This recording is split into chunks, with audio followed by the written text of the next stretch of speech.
Genesis 31 verse 22 through 32 verse 32. On the third day, Laban was told that Jacob had fled. Taking his relatives with him, he pursued Jacob for 7 days and caught up with him in the hill country of Gilead. Then God came to Laban the Aramean in a dream at night and said to him, "Be careful you do not say anything to Jacob, either good or bad." Jacob pitched his tent in the hill country of Gilead when Laban overtook him, and Laban and his relatives camped there too. Then Laban said to Jacob, "What have you done? You've deceived me, and you've carried off my daughters like captives in war. Why did you run off secretly and deceive me? Why didn't you tell me so I could send you away with joy and singing to the music of timbrels and harps? You didn't even let me kiss my grandchildren or my daughters goodbye. You have done a foolish thing. I have the power to harm you, but last night the God of your father said to me, 'Be careful not to say anything to Jacob, either good or bad.' Now you have gone off because you long to return to your father's household. But why did you steal my gods?" Jacob answered Laban, "I was afraid because I thought you would take your daughters away from me by force. But if you find anyone who has your gods, that person shall not live. In the presence of your relatives, see for yourself whether there is anything of yours here with me, and if so, take it." Now Jacob did not know that Rachel had stolen the gods. So Laban went into Jacob's tent, and into Leah's tent, and into the tent of the 2 female servants, but he found nothing. After he came out of Leah's tent, he entered Rachel's tent. Now Rachel had taken the household gods and put them inside her camel's saddle and was sitting on them. Laban searched through everything in the tent but found nothing.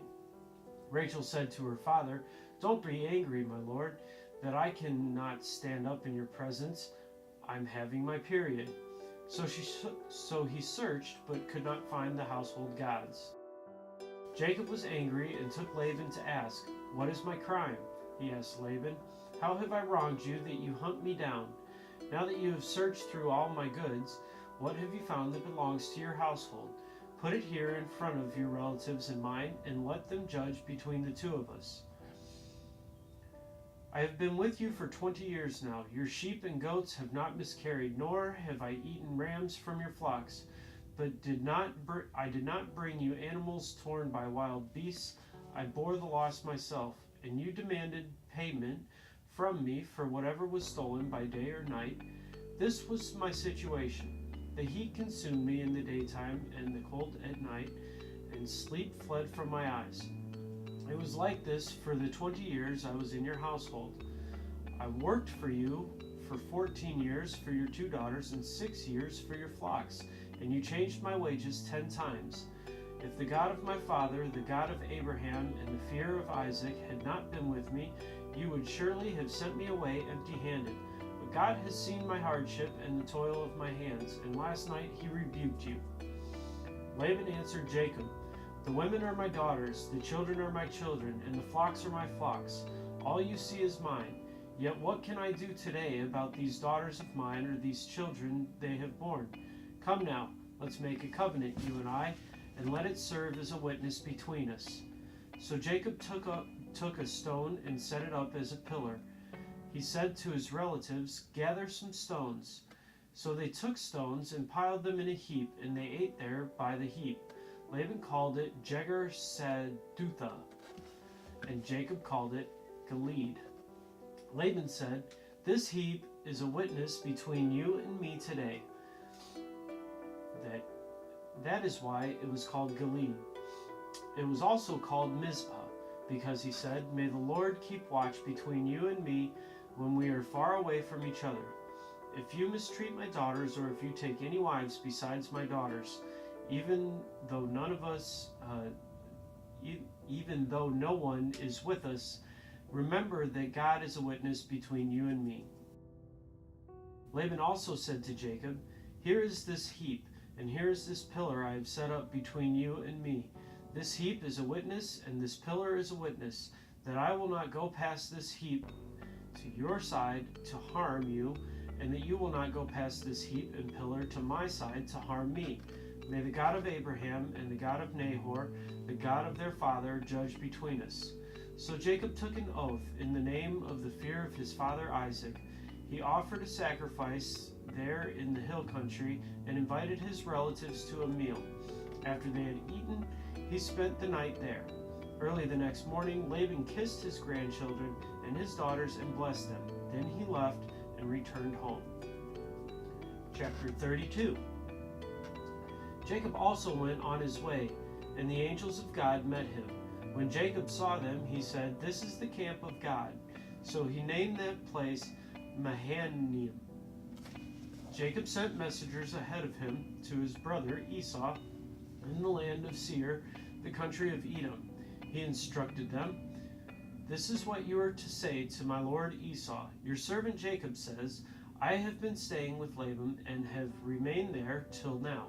I have cattle and donkeys, sheep and goats, male and female servants. Now I am sending you this message, my lord, that I might find favor in your eyes." When the messenger returned to Jacob, they said, "We went to your brother Esau, and now he is coming to meet you, and 400 men are with him." In great fear and distress, Jacob divided the people who were with him in two groups, and the flocks and herds and camels as well. He thought, "If Esau comes and attacks one group, the group that is left may escape." Then Jacob prayed, "O God of my father Abraham, God of my father Isaac, Lord, you who said to me, 'Go back to your country and your relatives, and I will make you prosper.' I am unworthy of all the kindness and faithfulness you have shown your servant. I had only my staff when I crossed the Jordan, but now I have become two camps. Save me, I pray, from the hand of my brother Esau, for I am afraid he will come and attack me, and also the mothers with their children. But you have said, 'I will surely make you prosper, and will make your descendants like the sand of the sea, which cannot be counted.'" He spent the night there, and from what he had with him, he selected a gift for his brother Esau: 200 female goats and 20 male goats, 200 ewes and 20 rams, 30 female camels with their young, 40 cows and 10 bulls, and 20 female donkeys and 10 male donkeys. He put them in the care of his servants, each herd by itself, and said to his servants, "Go ahead of me and keep some space between the herds." He instructed the one in the lead, "When my brother Esau meets you and asks, 'Who do you belong to, and where are you going, and who owns all these animals in front of you?' then you are to say, 'They belong to your servant Jacob. They are a gift sent to my lord Esau. He is coming behind us.'" He also instructed the second and third and all the others who followed the herds, "You are to say the same thing to Esau when you meet him, and be sure to say, 'Your servant Jacob is coming behind us,' for he thought, 'I will pacify him with these gifts I am sending on ahead. Later, when I see him, perhaps he will receive me.'" So Jacob's gifts went on ahead of him, but he himself spent the night in the camp. That night Jacob got up and took his 2 wives, his 2 female servants, and his 11 sons, and crossed the ford of the Jabbok. After he had sent them across the stream, he sent over all his possessions. So Jacob was left alone, and a man wrestled with him till daybreak. When the man saw that he could not overpower him, he touched the socket of Jacob's hip, so that his hip was wrenched as he wrestled with the man. Then the man said, "Let me go, for it is daybreak." Jacob replied, "I will not let you go unless you bless me." The man asked him, "What is your name?" "Jacob," he answered. Then the man said, "Your name will no longer be Jacob, but Israel, because you have struggled with God and with humans and have overcome." Jacob said, "Please tell me your name." But he replied, "Why do you ask my name?" Then he blessed him there. So Jacob called the place Peniel, saying, "It is because I saw God face to face, and yet my life was spared." The sun rose above him as he passed Peniel, and he was limping because of his hip. Therefore, to this day, the Israelites do not eat the tendon attached to the socket of the hip, because the socket of Jacob's hip was touched near the tendon. Matthew 22. Then they brought him a demon-possessed man, who was blind and mute, and Jesus healed him, so that he could both talk and see. All the people were astonished and said, "Could this be the son of David?" But when the Pharisees heard this, they said, "It is only by Beelzebul, the prince of demons, that this fellow drives out demons." 25. Jesus knew their thoughts and said to them, "Every kingdom divided against itself will be ruined, and every city or household divided against itself will not stand. If Satan drives out Satan, he is divided against himself. How then can this kingdom stand?" 27. And if I drive out demons by Beelzebul, whom do your people drive out them? So then they will be your judges. 28. But if it is by the Spirit of God that I drive out demons, then the kingdom of God has come upon you. 29. Or again, how can anyone enter a strong man's house and carry off his possessions, unless he first ties up the strong man? Then he can plunder his house. Matthew chapter 30. Whoever is not with me is against me, and whoever does not gather with me scatters. And so I'll tell you, every kind of sin and slander can be forgiven, but blasphemy against the Spirit will not be forgiven. 32. Anyone who speaks a word against the Son of Man will be forgiven, but anyone who speaks against the Holy Spirit will not be forgiven, either in this age or in the age to come. 33. Make a tree good and its fruits will be good, or make a tree bad and its fruits will be bad. For a tree is recognized by its fruit. 34. You brood of vipers, how can you who are evil say anything for good? For the mouth speaks what the heart is full of. 35. A good man brings good things out of the good stored up in him, and an evil man brings evil things out of the evil stored up in him. 36. But I'll tell you that everyone will have to give account on the day of judgment for every empty word they have spoken. 37. For by your words you will be acquainted, by your own words you will be condemned. The sign of Jonah, chapter 38 through Matthew. Then some of the Pharisees and teachers of the law said to him, "Teacher, we want to see a sign from you." Chapter 39. He answered, "A wicked and adulterous generation asked for a sign, but no one will be given it except the sign of the prophet Jonah." Chapter 40. For as Jonah was 3 days and 3 nights into the belly of a huge fish, so the Son of Man will be 3 days and 3 nights in the heart of the earth. Chapter 41. The earth of Neviah will stand up at judgment with this generation and condemned it. For they repented and each preaching of Jonah, and now something greater than Jonah is here. Chapter 42. The queen of the south will rise at the judgment with this generation and condemn it. For she came from the ends of the earth to listen to Solomon's wisdom, and now something greater than Solomon was here. Chapter 43. When an impure spirit came out of a person, it goes through a raid in places seeking rest and does not find it. Chapter 44. Then it says, "I will return to the house I left.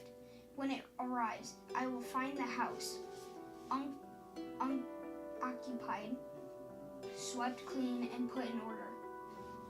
Then it goes and takes with it 7 other spirits more wicked than itself, and they go live there. And the final condition of the person is worse than the first. That is how it will be with the wicked generation. Jesus' mother and brothers. Chapter 46 through 50. While Jesus was still talking to the crowd, his mother and brothers stood outside, wanting to speak to him.